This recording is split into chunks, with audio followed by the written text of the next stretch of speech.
요한계시록 19장 17절에서 20장 3절까지의 말씀.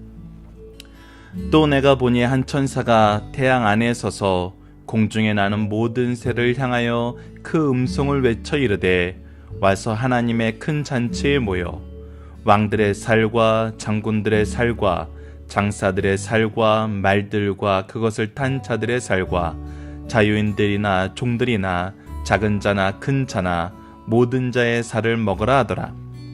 또 내가 보매 그 짐승과 땅의 임금들과 그들의 군대들이 모여 그 말 탄 자와 그의 군대와 더불어 전쟁을 일으키다가 짐승이 잡히고 그 앞에서 표적을 행하던 거짓 선지자도 함께 잡혔으니 이는 짐승의 표를 받고 그의 우상에게 경배하던 자들을 표적으로 미혹하던 자라.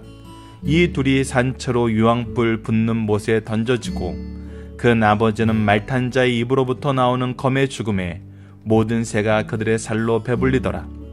또 내가 보매 천사가 무적갱의 열쇠와 큰 쇠사슬을 그의 손에 가지고 하늘로부터 내려와서 용을 잡으니 곧 옛뱀이요 마귀요 사탄이라. 잡아서 1000년 동안 결박하여 무적갱에 던져 넣고 잠그고 그 위에 임봉하여 1000년이 차도록 다시는 만국을 미혹하지 못하게 하였는데 그 후에는 반드시 잠깐 놓이리라. 아멘. 안녕하세요. 승리한상 가족 여러분, 그리고 강성성경연구원 여러분, 오늘은 요한계시록 19장 17절에서 20장 3절까지의 말씀을 적그리스도의 세력은 마침내 멸망하게 된다라는 제목으로 함께 나누는 시간 갖도록 하겠습니다. 자, 17절입니다. 이번에는 새로운 잔치가 나타납니다. 우리가 월요일날 봤던 그리스도의 혼인잔치와 또 다른 한 가지의 잔치가 오늘 본문에서 나타나는데, 그 잔치의 모습은 그 전의 잔치의 모습과는 완전히 다른 모습입니다. 자, 이 내용을 보도록 하겠습니다. 또 내가 보니 한 천사가 태양 안에 서서 공중에 나는 모든 새를 향하여 큰 음성으로 외쳐 이르되 와서 하나님의 큰 잔치에 모여. 자, 하나님의 큰 잔치에 모이는데 이번에는 초청하는 것이 신부나 그 초청받는 사람들, 성도들이 아니에요. 누구예요? 모든 새예요. 왜 새라고 표현했는지 우리가 이후의 말씀을 통해서 보게 됩니다. 18절을 보면 왕들의 살과 장군들의 살과 장사자들의 살과 말들과 그것을 탄 자들의 살과 자유인들이나 종들이나 작은 자나 큰 자나 모든 자의 살을 먹으라 하더라. 자, 이 새를 부르는 이유는 뭐예요? 바로 이들의 살을 먹으라는 거예요. 자, 이것이 우리가 그냥 보면은 잘 이해하기 어려우나 고대 문학의 표현 방식이나 이 전쟁의 모습에서 나타나는 모습을 보면은 이 새들이 누군가의 살을 먹는다는 건 무슨 뜻을 얘기해요? 이들이 완전히 진멸했다는 것을 의미해요. 완전히 죽었다는 걸 의미해요. 완전히 심판받아서 패배했다는 걸 얘기해요. 즉 왕들과 장군들과 장사들과 이들이 가지고 있던 모든 것들이 어떻게 됐다는 거예요? 하나님의 심판으로 패배했다는 것이고, 그 패배가 굉장히 확실하고 완전하다는 것을 뭘로 표현해요? 모든 새들이 와서 이들의 살을 먹는 것으로 표현을 하는 것입니다. 그래서 이번에 큰 잔치는 바로 하나님의 심판을 얘기하는 잔치예요. 19절을 보면 또 내가 보매 그 짐승과 땅의 임금들과 그들의 군대들이 모여 그 말 탄 자와 그의 군대와 더불어 전쟁을 일으키다가. 왜 이런 일이 발생했어요? 바로 이 짐승과 땅의 임금들이 그리스도를 대적해서 전쟁을 일으켰어요. 근데 어떻게 돼요? 짐승은 잡히고 그 앞에 표적을 행하던 거짓 선지자도 함께 잡혔으니 이들은 패배해서 잡히게 됐어요.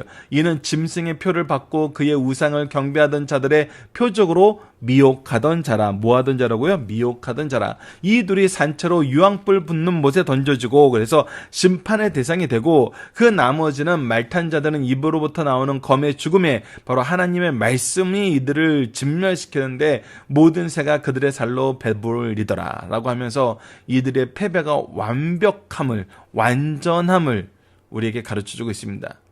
그리고 나서 한 가지 말씀을 더 전해주는 것이 20장 전반절 말씀입니다. 또 내가 보매 천사가 무저갱의 열쇠와 큰 쇠사슬을 그의 손에 가지고 하늘로부터 내려와서 용을 잡으니. 결국 이 용이 어떻게 됐다는 거예요? 천사에 의해서 잡혀서 무저갱에 갇혀 있다는 거예요. 이 용은 누굽니까? 곧 옛 뱀이요 마귀요 사탄이라 잡아서 1000년 동안 결박되어 있다는 거예요. 이제 이들이 자유가 없어요. 이들이 승리가 없어요. 이들이 통치가 없어요. 하나님이 그걸 허락하지 않으세요. 오히려 결박당해서 갇히게 돼요. 그런데 어떤 일이 발생하냐면 무적갱에 던져 넣고 장관이 그 위에 임봉하여 천년이 차도록 다시는 만국을 미혹하지 못하게 하였는데 그 후에는 반드시 잠깐 노일이라. 그래서 마지막 때에 이들이 다시 한번 크게 대적하는 것에 대해서 얘기를 해주시고, 이것이 하나님의 통치 안에서 이루어지고 하나님이 제한된 영역 안에서 이루어지게 만듦을 우리에게 분명하게 보여줍니다. 이들은 이미 결박당했고 패배한 세력들이라는 것을 우리가 알 수 있어요. 누가 이기셨어요? 예수 그리스도께서 이기셨다는 것입니다.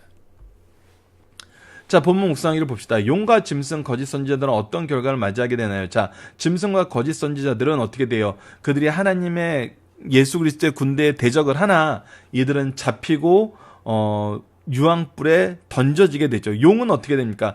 용은 잡히는데 이 용이 무엇이냐면 옛뱀이요 마귀요 사탄이라고 얘기하겠는데, 이들이 1000년 동안 결박당해서 무저갱에 던져지고 그 안에서 갇혀있는데 1000년 후에 잠깐 풀리게 되는 일을 경험하게 됩니다.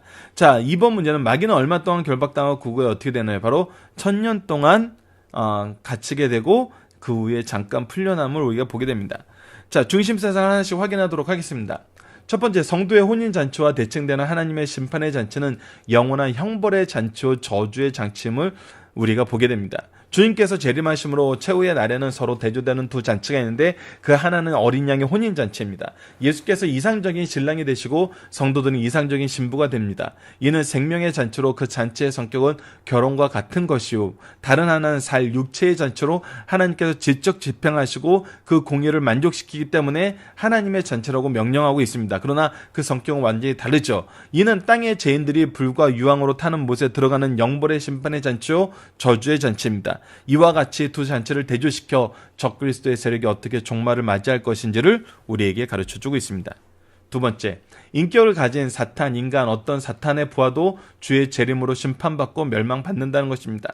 사탄의 두 추종 세력인 짐승과 거짓 선지자가 함께 산채로 유황불 붙는 못에 던져지고 나머지 죄인들도 그리스도의 입에서 나오는 검 말씀에 죽고 새들이 그 고기를 먹는 비참한 끝을 볼 것을 풍자적으로 상징적으로 우리에게 표현해주고 있어요.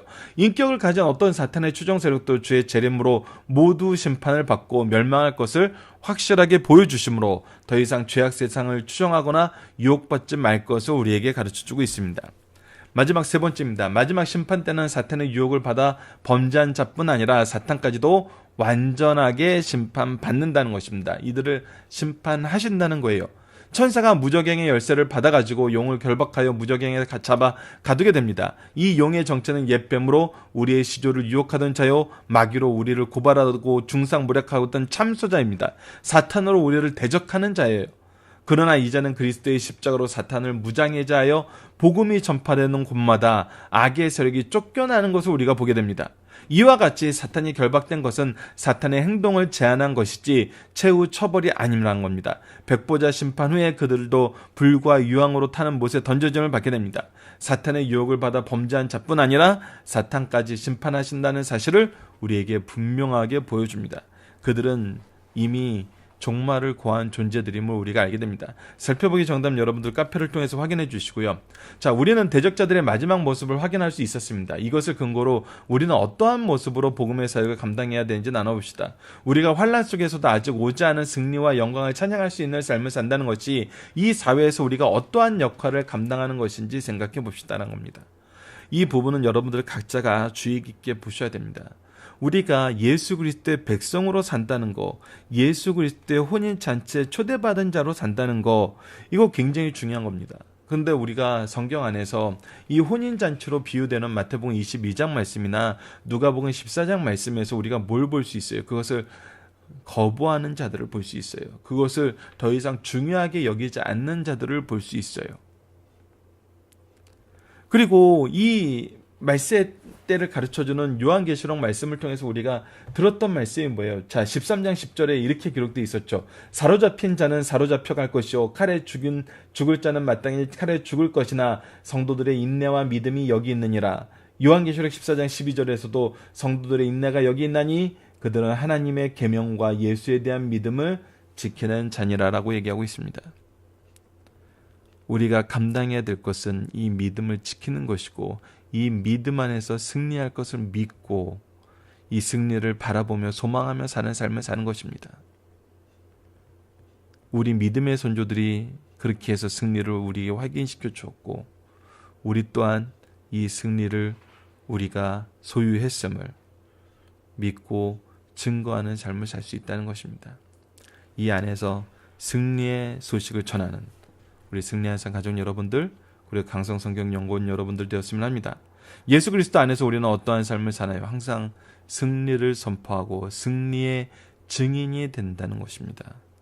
이것은 과거에도 현재에도 미래에도 동일한 것입니다. 말씀을 기초로 기도하기를 통해서 마치겠습니다. 하나님, 구원을 이루신 분도 우리 주 예수 그리스도시고 심판을 이루시는 분도 우리 주 예수 그리스도이심을 분명히 깨닫게 하심을 감사합니다. 우리가 아직 오지 않은 미래의 승리와 영광을 지금 이미 누리고 있음을 깨닫게 하심을 감사합니다.